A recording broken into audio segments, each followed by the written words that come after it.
नमस्कार, मैं हूं आपके साथ वक्ता दुबे और आप देख रहे हैं न्यूज कॉरिडोर्स। देखिए, कांग्रेस पार्टी के जो वरिष्ठ नेता हैं मणिशंकर अय्यर, वो हमेशा विवादों में बने रहते हैं। अपने विवादित बयानों की वजह से भी वो काफी सुर्खियों में और चर्चा में बने रहते हैं। लेकिन इस बार उन्होंने भाजपा के किसी नेता पर कोई कटाक्ष नहीं किया, कोई टिप्पणी नहीं की। इस बार उनके टारगेट पर थे कांग्रेस के ही पूर्व प्रधानमंत्री राजीव गांधी। वो उनके साथ पहले पढ़ चुके हैं, तो उस बातों को, पुराने किस्सों को याद करते हुए उन्होंने सारी चीजों को सबके सामने लाकर रख दिया कि कैम्ब्रिज में किस तरह से राजीव गांधी फेल हुए थे। उसके बाद वो लंदन के कॉलेज में आए, वहां पर भी फेल हुए।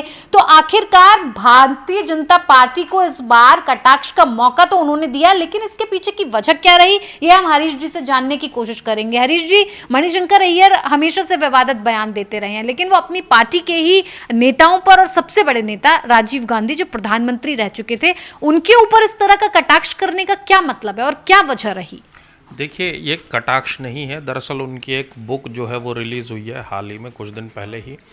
तो मणिशंकर अय्यर ने जो सवाल उठाया वो एक वैलिड सवाल है। उन्होंने ये सवाल उठाया कि भाई, कैम्ब्रिज यूनिवर्सिटी जहाँ फर्स्ट क्लास से पास होना जो ज़्यादा आसान है बनस्पत की फेल होने के, वहाँ भी राजीव गांधी फेल हुए तो कैसे हुए। फिर उन्होंने कहा कि वो वहाँ से छोड़कर, कैम्ब्रिज छोड़कर इंपीरियल कॉलेज लंदन चले गए, वो वहाँ जाकर भी फेल हुए। तो उन्होंने सवाल यही उठाया कि एक ऐसा नेता जो 2 बार फेल हो गया हो, उसे भारत देश का प्रधानमंत्री जब बना दिया गया तो उन्हें हैरानी हुई थी। ये बात मणिशंकर अय्यर ने कही। अब कांग्रेस इस पर परेशान हो गई है क्योंकि मणिशंकर अय्यर कांग्रेस में ही है।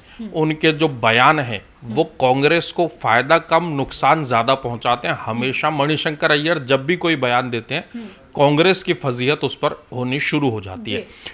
तो राजीव गांधी पर जब ये बयान आया तो हरीश रावत जो हैं, जो उत्तराखंड में मुख्यमंत्री भी रह चुके हैं कांग्रेस की तरफ से, वो कहते हैं कि नहीं, राजीव गांधी जो हैं वो तो बड़े विजन वाले नेता थे, वो राजीव गांधी को जानते हैं।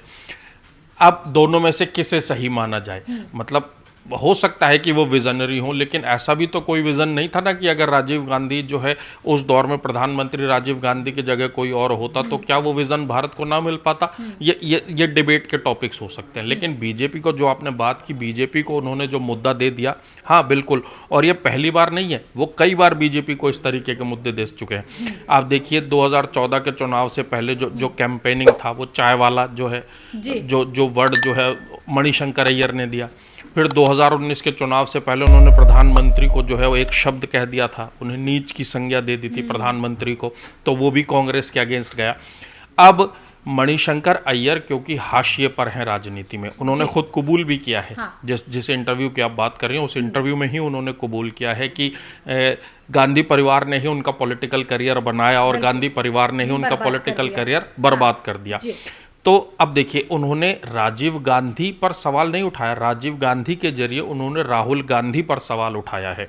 उन्होंने ये बोला है कि 2024 के चुनाव में राहुल गांधी ने उन्हें टिकट इसलिए नहीं दिया और कहा कि मणिशंकर अय्यर बुढ़े हो चुके हैं और उनकी बुढ़ों की जरूरत कांग्रेस को नहीं है।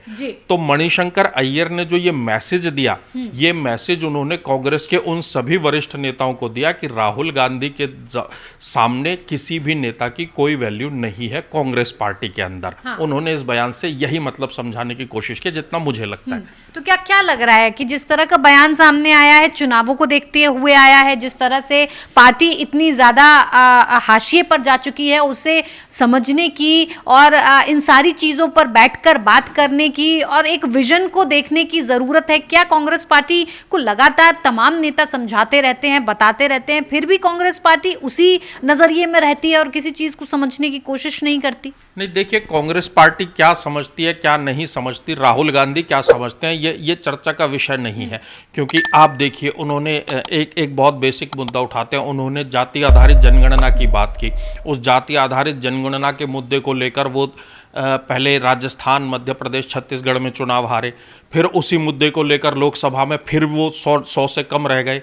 उसी मुद्दे को लेकर वो जो है दिल्ली में विधानसभा चुनाव में उतरते हैं, यहाँ भी 0 पर रह जाते हैं। तो उनकी समझ को क्या कहा जाए, एक ऐसी बात जिसे जनता हजम करने को तैयार ही नहीं, और आप बार बार पुश कर रहे हो कि नहीं इसे हजम करो, इसे हजम करो, इसे हजम करो, तो कांग्रेस और कांग्रेस की राजनीति जो है वो ठीक उसी तरीके की है जिस तरीके के मणिशंकर अय्यर के बयान है। बिल्कुल।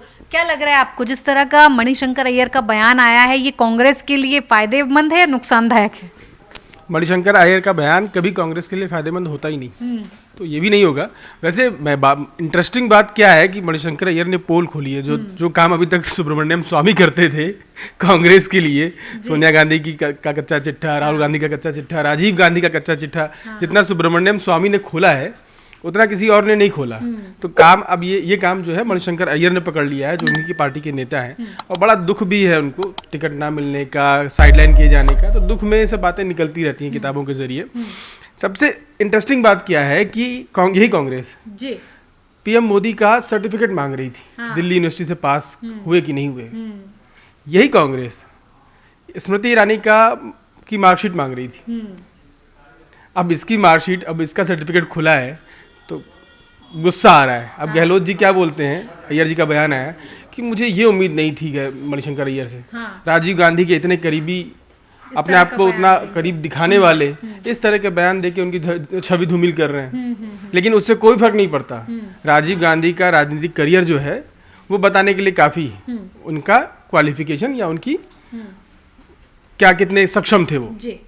तो इन सब बातों को जब पलटवार किया जा रहा है तो वो दिखा रहा है कि राजीव गांधी के लिए जो बोला गया उससे कांग्रेस के अंदर तिलमिलाहट है। क्योंकि अभी शहजाद पूनावाला ने कुछ दिन पहले बोला कि वो राहुल गांधी जो 90 चुनाव हार जाते हैं, कांग्रेस को उनकी कैप्टनसी स्वीकार है। तो राजीव गांधी भी फ्लॉप हुए, लेकिन बाद में इंदिरा जी के बाद वो प्रधानमंत्री बने देश के। तो एक परिवार का जो कॉन्सेप्ट है कांग्रेस में, उस परिवार के होने के नाते राजीव गांधी प्रधानमंत्री बन पाए। इस मुद्दे को मणिशंकर अय्यर ने चुपचाप एक सधे शब्दों में उठा दिया। लेकिन अमित मालवीय ने जब पोस्ट किया है तो कांग्रेस पार्टी कह रही है कि आप आधी अधूरी बातें बता रहे हैं, आप गलत पढ़ रहे हैं, आपने उसमें एडिटिंग कर दी है। ये किस तरह से कांग्रेस पार्टी को लगता है कि जो चीजें निकलकर सामने आई हैं वो भारतीय जनता पार्टी ने एडिटिंग, किस एडिटिंग की बात कर रहे हैं? ना ऐसा कुछ नहीं है। जब भी कोई किताब लिखी जाती है तो उसमें अपने जीवन के कुछ पहलू, अब राजीव गांधी और अय्यर दोस्त रहे, एक साथ पढ़े हैं, तो वो कुछ पहलू ही होंगे ना। उन कुछ पहलुओं का जिक्र अय्यर ने किया है अपनी किताब में। तो उसको आप कहीं कि एडिट करके पढ़ा है। भाई पार्टी या सियासत मुद्दों पे ही चलती है ना, एक विचारधारा है, उस विचारधारा से अलग कुछ दिखता है उसको तो उठा लेते हैं, उनके काम लायक जो होता है। तो अमित मालवीय ने उतना ही हिस्सा उठाया जितना उनके काम लायक था, और ये कांग्रेस भी करती है, इसमें कोई हैरानी की बात तो है नहीं। तो सियासत अपनी जगह है, लेकिन फैक्ट ये है कि राजीव गांधी दो बार फेल हुए।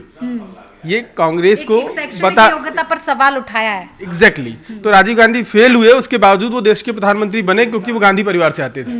मणिशंकर अय्यर ने इस टीस को, पीएम मोदी बार बार कहते हैं ना परिवारवाद, तो उस टीस को, उस दर्द को या उस गुस्से को, मणिशंकर अय्यर पढ़े लिखे इंसान माने जाते हैं और पढ़े लिखे हैं, उनके बयान भी उस तरह के रहते हैं। तो पढ़ा लिखा इंसान देश में पीछे रह जाता है और एक फेल इंसान प्रधानमंत्री बन जाता है। इस तरह की टीस उनके बयान में दिख रही है, और वो ये कहना चाह रहे हैं कि गांधी परिवार का जो कॉन्सेप्ट है वो कांग्रेस के लिए गड़बड़ है। ये तो देखिए, जिस तरह से मणिशंकर अय्यर कांग्रेस पार्टी के नेता हैं और उसके बाद उन्होंने कांग्रेस पार्टी को जिस तरह से आईना दिखाया है और ये साफ करने की कोशिश की है कि जो उसकी नीतियां हैं, जो उसकी विचारधारा है, उसे कहीं ना कहीं बदलने की जरूरत है। परिवारवाद से लेकर सर्टिफिकेट की बात करने वाली कांग्रेस पार्टी को ये समझना होगा कि फिलहाल वो हाशिए पर है। वो आने वाले वक्त में जिस तरह से कांग्रेस पार्टी काम कर रही है उसे भी बदलने की जरूरत है। यानी कि कुल मिलाकर मणिशंकर अय्यर ने कांग्रेस को आईना दिखाने का काम किया है। आप बने रहिए न्यूज़ कॉरिडोर्स के साथ। नमस्कार।